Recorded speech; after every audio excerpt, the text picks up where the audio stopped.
5000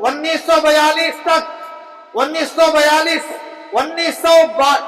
پر 2 تک جب یہ سال آیا تو سارے ہندوستان کے اندر غیر منقسمہ ہندوستان کے اندر سب انگریز کے خلاف ہو گئے، سب انگریز کے خلاف نعرے لگا رہے تھے، ہر مذہب والا، ہر دھرم والا، ہر بچہ، ہر بڑا، ہر بوڑھا، ہر عورت، ہر نوجوان، اوپر سے لے کر نیچے تک، شمال سے لے کر جنوب تک جتنا ہندوستان پھیلا ہوا تھا، انگریز مجبور ہو گیا، انگریز مجبور ہو گیا 2 سال کی حکومت، 200 سال کی محنت کر کے ہندوستان پر قبضہ کیا تھا، تو ہندوستان کے مسلمانوں نے اس سفید فام بندر کو بھگانے کے لیے 362 سال لگ گئے۔ 362 سال کی محنت کے بعد انگریز نے مجبور ہو کر ہندوستان کو چھوڑا، تو ہندوستان 1947 میں ملک آزاد ہوا۔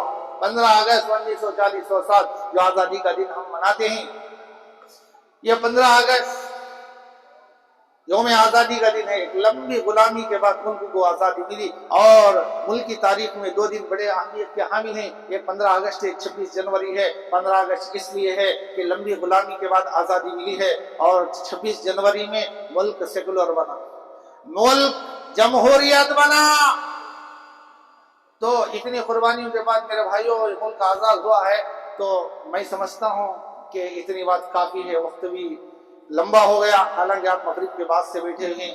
اللہ تعالیٰ سے دعا کیجیے کہ اللہ تعالیٰ ہم تمام کو ان سنی ہوئی باتوں پر عمل کی توفیق عطا فرمائے، اللہ سب کو اجر عظیم عطا فرمائے، آپ کے آنے کو قبول فرمائے، آمین۔ وآخر دعوانا الحمدللہ رب العالمین۔